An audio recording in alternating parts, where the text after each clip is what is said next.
Before you scroll away, let me ask you something. What if everything you've been told about the Bible, about what's in it, and more importantly, what's not, wasn't the full story? There are whispers of a gospel so ancient, so dangerous, that it was erased from history, a message that could change the way we see God, humanity, and our very purpose on this earth. They call it the hidden gospel. For centuries, religious authorities have told us that the Bible is complete, perfect, unchangeable. But scattered across deserts, buried in caves, and hidden within old monasteries, are fragments of texts that tell a very different story. In 1945, a farmer in Egypt stumbled upon a sealed jar near Nag Hammadi. Inside were scrolls that had been untouched for nearly 2,000 years, writings that spoke of divine secrets, forbidden knowledge, and a version of Jesus unlike the one we were taught. These texts became known as the Gnostic Gospels. They describe a Jesus who didn't come to start a religion, but to awaken something buried deep within every human being, the spark of the divine. In the Gospel of Thomas, one of the most controversial texts ever discovered, Jesus says, "The kingdom of God is within you, and whoever knows himself will find it."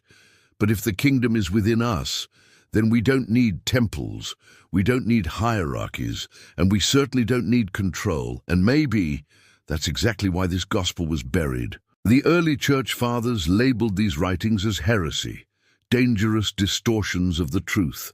But what if they weren't distortions? What if they were corrections? Many historians now believe that the early followers of Christ were divided, one group preaching faith through obedience and another through inner revelation. And when power became more valuable than truth, one version survived, and the other was erased. Think about it. Entire books that could have changed Christianity as we know it, hidden away, declared forbidden. The Gospel of Mary, the Gospel of Philip, the Gospel of Judas.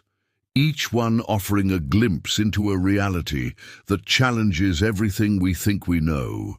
The Gospel of Mary Magdalene portrays her not as a sinner, but as a teacher, even a leader among the disciples, the one Jesus trusted with secrets too profound for others to hear.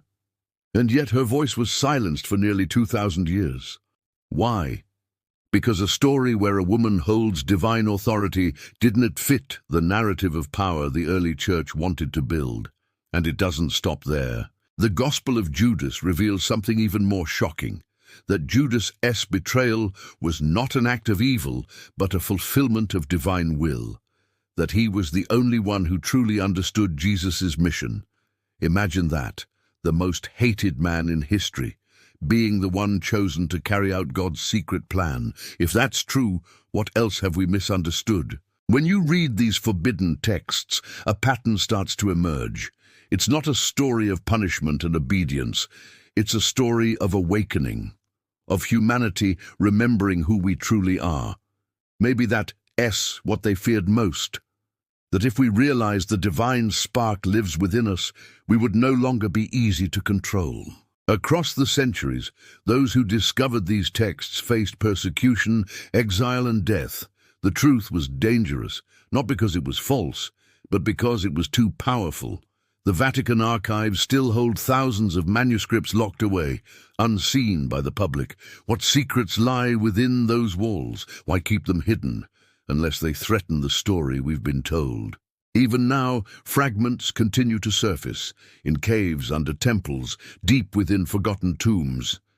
And every time they do, they raise the same unsettling question. What else was erased? Some say these Gospels are blasphemy.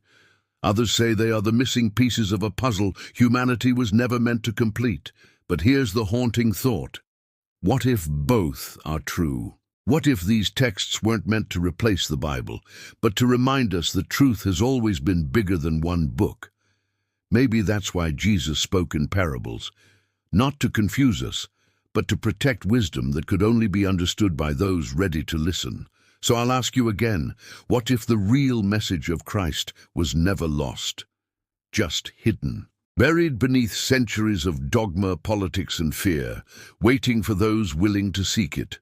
The book of Luke says, "There is nothing hidden that will not be revealed, and nothing concealed that will not be brought to light." Maybe that prophecy wasn't just about the end times. Maybe it's happening right now. If this story made you question everything you thought you knew, hit that like button and subscribe, because this is only the beginning.